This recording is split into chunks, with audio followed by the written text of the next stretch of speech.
Hey guys, this is Ascendance here from 4FS Gaming, and this is the second and final video in which we will look at the aerial reinforcement from Star Wars Battlefront 2.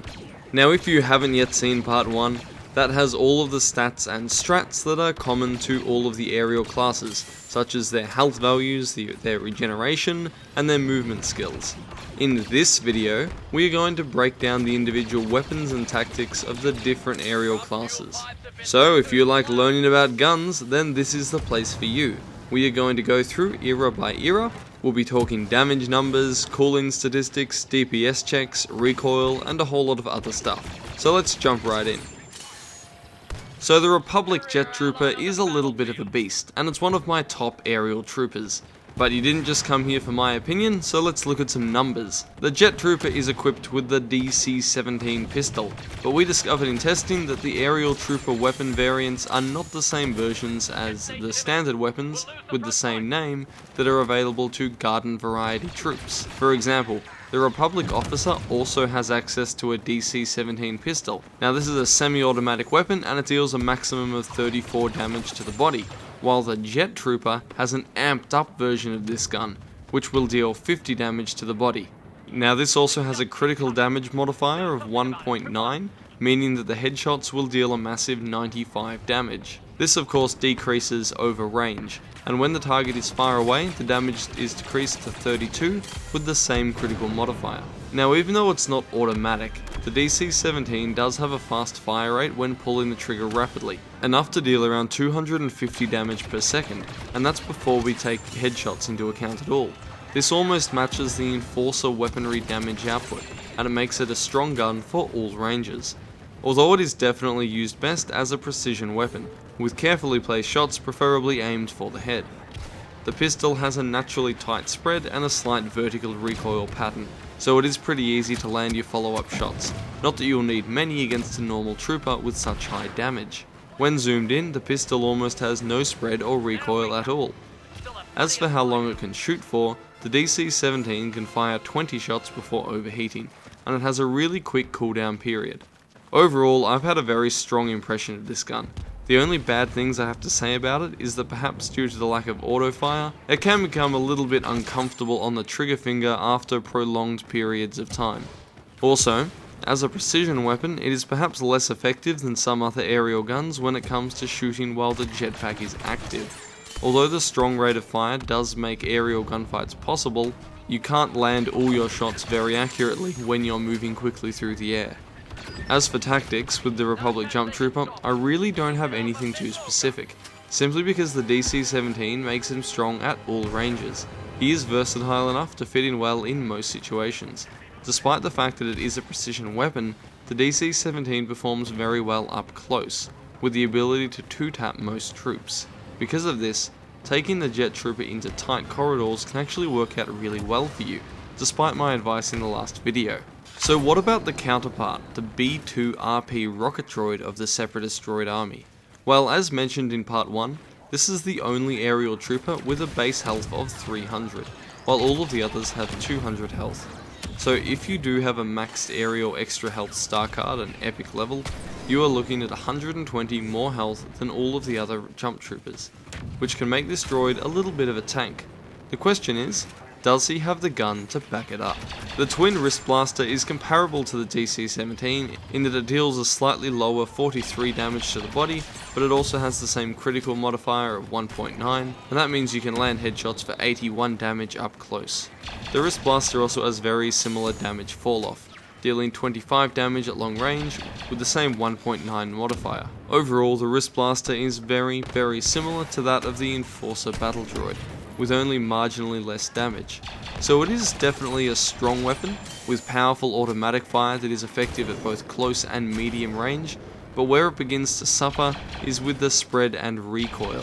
The wrist blaster has some mean upwards recoil, and it's somewhat difficult to control while also concentrating on your movement. You can fire a nice 24 shots before overheating, and the cooldown cycle is also incredibly snappy. Oh yeah, and we almost forgot about the DPS check. Well, the wrist blaster can deal 220 damage per second in body shots, which is okay, but it's not as ridiculous as the DC-17. As for some more specific tactics, this is the jump trooper that is able to behave least like a jump trooper and still survive. Because you have a lot more health than normal troopers, you also have a solid automatic weapon with excellent cooling power. So this means that the rocket droid is great for suppressing an area or a hallway with continuous fire. It's probably the best jump trooper for this role, as you can act as a hybrid shock trooper using your jetpack aggressively to launch into close range, tank some damage with your high health, and take out a number of enemies with your decent blaster. The wrist blaster also fares pretty well when firing while airborne. The one thing I will add in is that you probably want to avoid using the rocket droid at really long ranges. The blaster isn't really a precision weapon, and it does have enough recoil that you will have low damage output beyond a certain point. The final thing to note about the droid is that it does have inconsistent battle point costs. While all the other aerial troopers cost 1,000 less than the Enforcer regardless of the game mode, on some maps and modes the rocket droid will cost the same as the Enforcer battle droid. So out of the Clone Wars armies, who has the best aerial trooper? Now this is just in my opinion, but I'd go with the Republic Jet Trooper, because even though the extra droid health is really useful, the DC-17 pistol is just too good to pass up on a class that is that cheap in battle points. Let's move on to the original series era, where we will start by looking at another aerial that I believe is very strong. The rocket jumper of the Rebel Alliance has a pretty terrible facial model.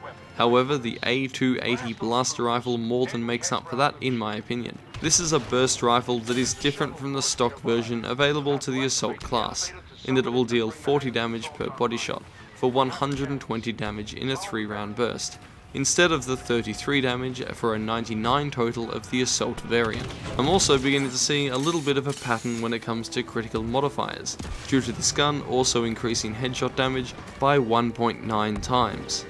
This makes it a mean damage dealing machine, able to take down almost any trooper in a burst or two. Even at longer ranges, with 28 body damage, 2 or 3 bursts will take down the target.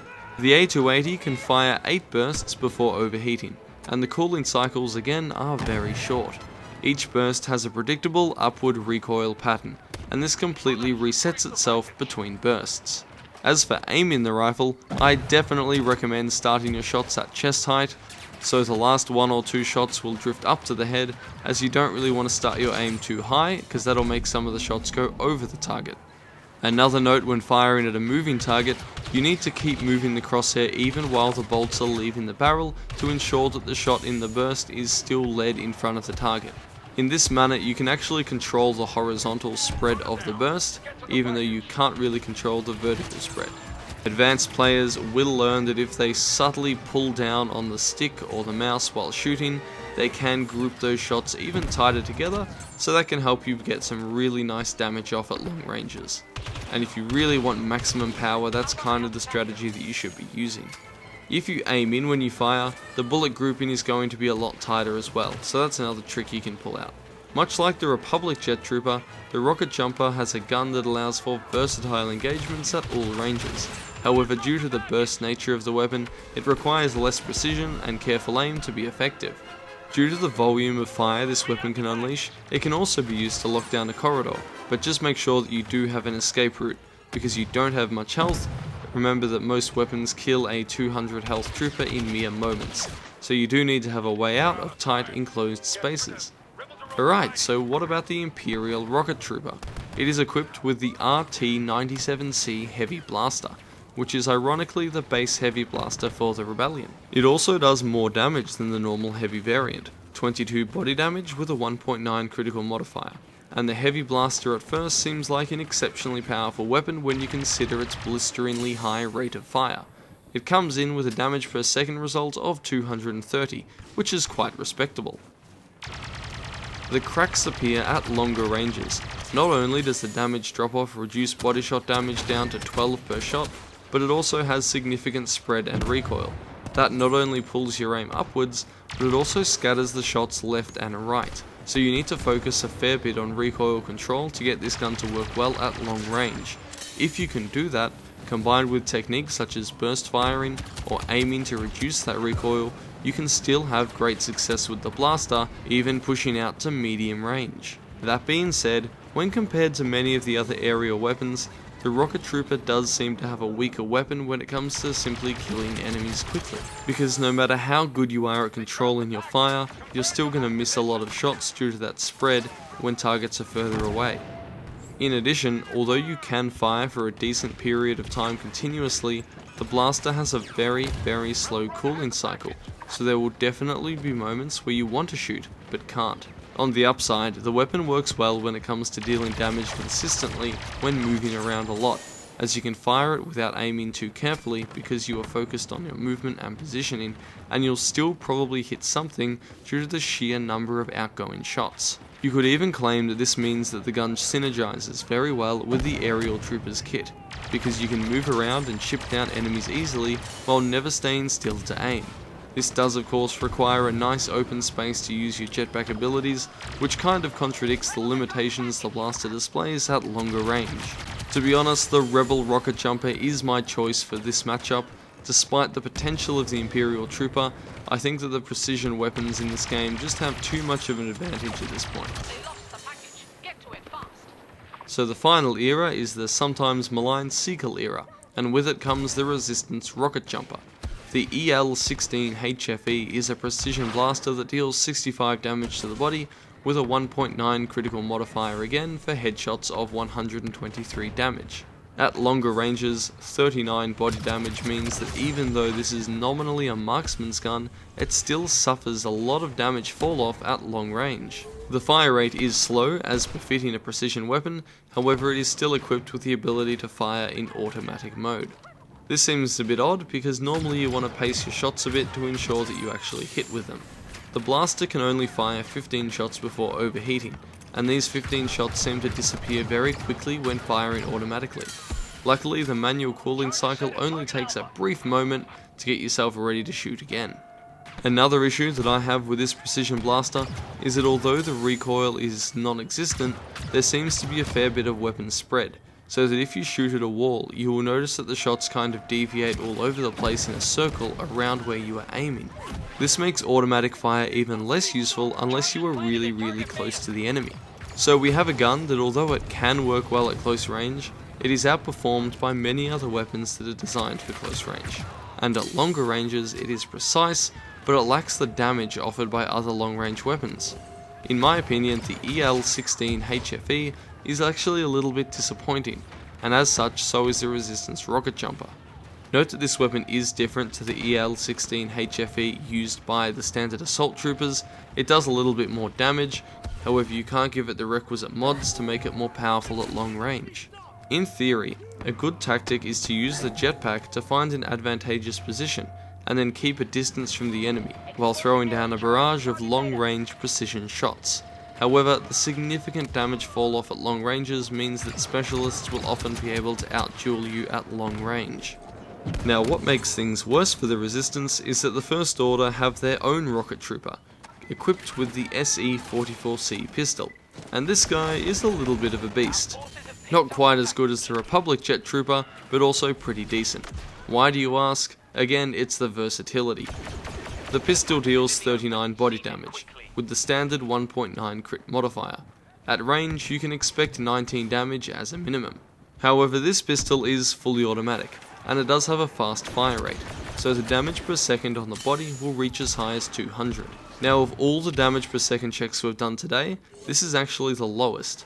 So why do I praise this weapon so highly? Well, it comes down to the fact that the SE-44C has really minimal recoil and spread. It has almost no recoil or spread at all when you zoom in.